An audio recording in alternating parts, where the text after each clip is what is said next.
बिहार में paper leak पर किसी पर शक होता है तो ईओयू जो है रातों रात उनको टांग लेती है। और एक पूर्व डीजीपी जिस पर इतने आरोप लग रहे हैं, जिस पर चार्जशीट में यह कहा गया है कि कमीशनखोरी किया गया है, उसको अभी तक गिरफ्तार क्यों नहीं किया? ये नकारा अफसर रहे हैं शुरू से। सिवान में जब इन पर शहाबुद्दीन के लोगों ने हमला किया था, ये कुर्सी के नीचे घुस गए थे, ये डर के मारे, एसपी रहते हुए। अब समझिए कि सिवान के लोगों का ये क्या सुरक्षा की होगी। ये संजीव सिंघल जो है अपने बेटे की शादी में गोवा में अरबों रुपए खर्च किए हैं। कहा जाए तो ये छोटा मोटा जो अंबानी परिवार का जो जिस तरह शादी हुआ था ना, उस तरह का शादी ये गोवा में किए थे। यॉट से लेके क्या क्या नहीं बुक किया गया था। नीतीश कुमार कहते हैं ना हम किसी को बचाते हैं ना फंसाते हैं, और भ्रष्टाचार को लेकर हमारा जीरो टॉलरेंस है, लेकिन संरक्षण पे संरक्षण इन्हें दिया जा रहा है। सभी को पता है कि संजीव सिंघल जो है वो कैसे इंसान है। दलाली करना इनका पेशा रहा है, कमीशनखोरी करना इनका पेशा रहा है। नमस्कार, आप देख रहे हैं द बिहार टॉप। मैं हूं आदेशपुरी। नैयर हसनैन खान, ईओयू यानी कि इकोनॉमिक ऑफेंस यूनिट, जो कि बिहार पुलिस की एक शाखा है जो आर्थिक अपराधों की जांच करती है, उसके एडीजी थे, चीफ थे, सेंट्रल डेप्यूटेशन पर जा रहे हैं। और बता दें आपको कि केंद्रीय प्रतिनियुक्ति से पहले उन्होंने एक बहुत ही बड़ा काम कर दिया, जिनसे बिहार के लाखों युवाओं का जो विश्वास है वो पुलिस पर कम से कम बना रहेगा। बता दें आपको कि एडीजी साहब जो हैं उन्होंने डीजीपी को पत्र लिखा है, बिहार के पूर्व डीजीपी एसके सिंघल, जो कि सिपाही भर्ती बोर्ड के अध्यक्ष थे, और उनके ही समय बिहार के सबसे बड़ी पुलिस बहाली में सबसे बड़ा घोटाला हुआ, भ्रष्टाचार हुआ, पेपर लीक हुआ, और इनमें इनकी पूरी भूमिका नजर आ रही है। और सबूतों के साथ ईओयू ने डीजीपी के पास ये पत्र लिखा है कि इन पर कार्रवाई की जाए। और अब देखना है कि राज्य सरकार और डीजीपी साहब जो हैं वो पूर्व डीजीपी एसके सिंघल पर क्या कार्रवाई करते हैं।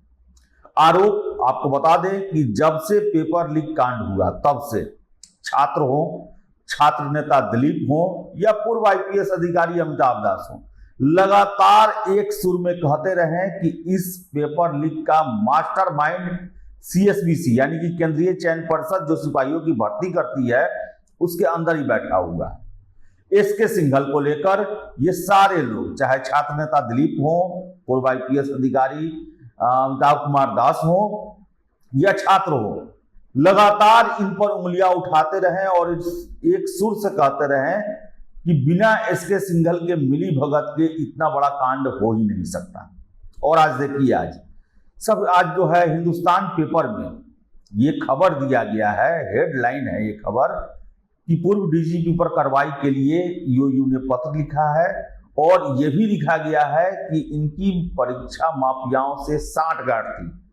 और हम भी लगातार आपको कह रहे हैं कि ये संजीव कुमार सिंघल जो पूर्व डीजीपी हैं, इनका दावे के साथ मैं कह सकता हूं कि संबंध संजीव मुखिया जो बिहार में पुलिस पेपर लीक, फिर से बता दें जो नीट का एग्जाम पेपर लीक में मुख्य सरगना है, उनसे भी होगा। ये माना नहीं जा सकता है कि इनका संबंध उनसे ना हो, जान पहचान ना हो। लेकिन आपको बता दें कि जो ईओयू ने जांच किया है और जांच में जो अपनी सिफारिश से डीजीपी को लिखा है सबूतों के साथ, उसमें विश्वास नहीं होता है कि ऐसा कार्य जो है एक पूर्व डीजीपी कर सकता है। अब देखिए, सेल कंपनी जो है उसको ये देते हैं छपाई का ठेका, क्वेश्चन पेपर, और कई बार वहां कोलकाता में जाते हैं और दिया हुआ है पेपर में, आप देख ले कि उनके गेस्ट हाउस में ये रात्रि विश्राम तक करते थे। और एकदम से 2 नंबर की कंपनी जिस पर यूपी पीसीएस के एक एग्जाम में पेपर लीक करने के लेकर केस चला है, गिरफ्तारी भी उसमें हुई है। अरुणाचल प्रदेश के पीसीएस में भी पेपर लीक करने का आरोप लगा है, उसमें भी केस दर्ज है। कोलकाता में भी केस दर्ज है। इसके निदेशक जो हैं वो जेल जा चुके हैं पेपर लीक मामले में, और उनके साथ जो है ये करार करते हैं 10% कमीशन खाकर कि हम आप ही के पास क्वेश्चन छपवाएंगे। और देखिए दुर्भाग्य ये है कि बिहार में पेपर लीक पर किसी पर शक होता है तो ईओयू जो है रातों रात उनको टांग लेती है। और एक पूर्व डीजीपी जिस पर इतने आरोप लग रहे हैं, जिस पर चार्जशीट में यह कहा गया है कि कमीशनखोरी किया गया है, उसको अभी तक गिरफ्तार क्यों नहीं किया गया? उसके लिए सरकार जो है वो चिट्ठियां क्यों ईओयू लिख रही है? ये सबसे बड़ा प्रश्न है। कानून की नजर में जब सभी बराबर हैं, किसी को विशेषाधिकार नहीं दिया गया है, अगर राष्ट्रपति और राज्यपाल को छोड़ दे तो सब तो कानून की नजर में बराबर हैं। और ये जो गड़बड़ी की गई है, नियमों की अनदेखी की गई है, लापरवाही की गई है, या फिर सोची समझी साजिश के तहत ये सब किया गया है, तो इन्हें गिरफ्तार क्यों नहीं किया गया? क्यों ईओयू इनके घर पर जाकर प्रश्न पूछती है या फिर क्वेश्चनर भेजती है उन्हें? तो डीजीपी साहब, पूर्व डीजीपी साहब जो हैं एसके सिंघल, इनको सरकार जो है देखा जाए। नीतीश कुमार कहते हैं ना हम किसी को बचाते हैं ना फंसाते हैं, और भ्रष्टाचार को लेकर हमारा जीरो टॉलरेंस है, लेकिन संरक्षण पे संरक्षण इन्हें दिया जा रहा है। आप सोचिए कि जब कांड हुआ था, ये आपको याद होगा कि एक ठग जो है, जो इन्हें फोन करता था पटना का हाई कोर्ट का चीफ जस्टिस बन के, 40 से 50 बार जो है इनसे बात हुआ, और गया के पूर्व जो एसएसपी थे आदित्य कुमार, उनके ऊपर लगे संगीन आरोप इन्होंने हटा लिए। और मैं दावे के साथ कह सकता हूं कि उसमें भी ये पैसा का खेल किए होंगे। जब फंसने लगे होंगे तो मामले को जो है दूसरा नाम दे दिया गया होगा और उस बचने के लिए प्रयास किया गया होगा। और देखिए नीतीश कुमार उस समय कहते हैं कि 2 महीना में तो रिटायर करने वाला है, छोड़िए क्या करेंगे। और रिटायरमेंट के बाद 3 साल के लिए इन्हें सीएसबीसी का चेयरमैन बना दिया जाता है, और उसमें भी ये कांड करते हैं। देखिए ये कि इनके बारे में जो पकड़ाया है प्रिंटिंग प्रेस वाला, वो कह रहा है कि हम इनको पैसा जो है, इनके जो आवास है उसके पिछले दरवाजे पर जाकर इनको हम पैसा दिए, और कोर्ट में भी हम ये बोलने के लिए तैयार हैं। बताइए, जिस पर इतना संगीन आरोप है, सबूत है, गवाह ये तैयार है कहने के लिए कि हाँ हमने इनको दिया है, हम कोर्ट में भी कहने को तैयार हैं, तो फिर किनके लिए सिफारिशें क्यों की जा रही हैं? ये तो पद पे भी नहीं है। और देखिए इनको कि जब सीएसबीसी में ये कांड किए, उसके बाद जो है इनको रातों रात बिना बताए, बिना सूचना दिए गए, इनको ऊर्जा विभाग में सलाहकार बना दिया जाता है, वो भी तकनीकी सलाहकार। जो आदमी 35-36 साल पुलिस का नौकरी किया होगा, वो इलेक्ट्रिसिटी विभाग में टेक्निकल एडवाइजर कैसे बन सकता है? और इतना संगीन आरोप लगने के बावजूद भी सरकार इन पर कोई कदम नहीं उठा रही है। और आपको बता दें, जो मीडिया रिपोर्ट्स आती हैं उसके मुताबिक ये संजीव सिंघल जो हैं अपने बेटे की शादी में गोवा में अरबों रुपए खर्च किए हैं।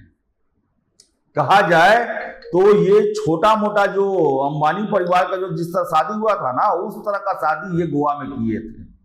यॉट से लेके क्या क्या नहीं बुक किया गया था उसमें। अब जिसमें जो है बिहार के बहुत सारे नेता मंत्री अफसर भी शामिल हुए थे। सभी को पता है कि संजीव सिंघल जो है वो कैसे इंसान है। दलाली करना इनका पेशा रहा है, कमीशन खोरी करना इनका पेशा रहा है। और बिहार पुलिस एसोसिएशन के अध्यक्ष जो है मृत्युंजय कुमार जी, वो तो खुलेआम आरोप लगा रहे हैं कि विभागीय कार्यों में भी ये खूब पैसे का लेन देन किए हैं। ऑफिस में, घर पे नहीं है तो उनकी बीवी भी वो काम कर देती थी। बचाने फंसाने वाला काम जो है पैसे के लिए, वो सारा काम कर देती थी। लेकिन देखिए नीतीश कुमार एक क्लर्क पर थोड़ा सा उंगली उठ जाए तो सबसे पहले उसको सस्पेंड और बर्खास्त करने का ये फैसला करते हैं। लेकिन एसके सिंघल के मामले में आखिर क्यों इनकी चुप्पी है? क्या वजह है कि एसके सिंघल के ब्लंडर पे ब्लंडर किए जाने के बावजूद भी इन पर कोई कार्रवाई नहीं किया जाता है? क्यों इनके इतने दुलड़ुए बने हुए हैं संजीव सिंघल? एक मानते कि हाँ, एक अफसर होते, बिहार को इन्होंने कुछ दिया होता पुलिसिंग के क्षेत्र में, तो हम मानते कि हाँ भाई चलिए इनका योगदान रहा, बाद में कुछ गड़बड़ हुआ इसलिए सरकार का सॉफ्ट कॉर्नर है। ये नकारा अफसर रहे हैं शुरू से। सिवान में जब इन पर शहाबुद्दीन के लोगों ने हमला किया था, ये कुर्सी के नीचे घुस गए थे, ये डर के मारे, एसपी रहते हुए। अब समझिए कि सिवान के लोगों का ये क्या सुरक्षा किए होंगे।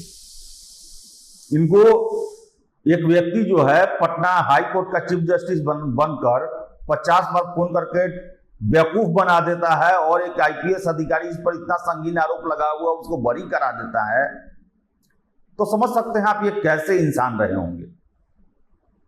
लेकिन कोई कार्रवाई अभी तक नहीं हुआ। आज के हिंदुस्तान पेपर में इनका सारा कट्टा चिट्टा दिया हुआ है, आप देख सकते हैं कि ये किस तरह का खेल किए हुए हैं। लिखा हुआ है कि इनका परीक्षा माफियाओं से साठ गांठ रहा है और अरबों रुपए बनाने का प्लानिंग था सिपाही भर्ती परीक्षा में। और सुनने में भी आ रहा है कि इन्हें बड़े बड़े लोगों का जो है वो आशीर्वाद प्राप्त है, इसलिए कार्रवाई नहीं हो रही है। तो बिहार में कानून का राज, सुशासन का राज का बात होता है, लेकिन कार्रवाई भी करना होगा। ऐसे में लोगों का विश्वास आप पर नहीं रहेगा। संजीव सिंघल को बाकायदे अभी बेउर होना चाहिए और उनकी संपत्ति भी सीज होनी चाहिए, जांच होना चाहिए कि आखिर ये व्यक्ति अपने बेटे की शादी गोवा में करता है और अरबों रुपए कैसे खर्च करता है, कहां से ये पैसा लाया, क्यों इसने सिपाही भर्ती परीक्षा में इतना बड़ा गड़बड़ी किया, या अपने मनचाहे प्रिंटिंग प्रेस को छापने का ऑर्डर देकर ये क्वेश्चन जो है लीक कराने का भी प्रयास किया गया। तो परीक्षा में क्वेश्चन लीक हुआ, आंसर लीक हुआ उसका, तो इसमें भी जांच होनी चाहिए कि क्या आखिर उस कंपनी को देने का मतलब क्या था क्वेश्चन छापने का। ये आप क्वेश्चन छापने में तो कमाई करते हैं कमीशन में, और लीक करा के भी आप कमाई करते हैं। और लीक हुआ 74 जगह बिहार पुलिस ने एफआईआर दर्ज किया, तो ऐसे तो नहीं हुआ होगा। जांच होना चाहिए। ये संजीव सिंघल जो है बिहार के युवाओं का भविष्य का जो है वो सौदा करने वाला इंसान है और इसे यूं ही नहीं छोड़ना चाहिए। आशा करेंगे हम कि बिहार के डीजीपी इन पर कार्रवाई करेंगे और यह अनुशासनात्मक कार्रवाई नहीं होनी चाहिए। ये कार्रवाई ऐसी होनी चाहिए कि ये भविष्य के लिए भी नजीर बने। कोई भी बड़ा से बड़ा अफसर जो है अपने पद का दुरुपयोग ना कर पाए और ये ना समझे कि हम गलत करेंगे और हमें कोई कुछ नहीं कर पाएगा। तो देखिए क्या होता है। फिलहाल इस वीडियो में इतना ही। वीडियो पसंद है लाइक शेयर करें, हमारे चैनल द बिहार टॉप को सब्सक्राइब जरूर कर लें। धन्यवाद।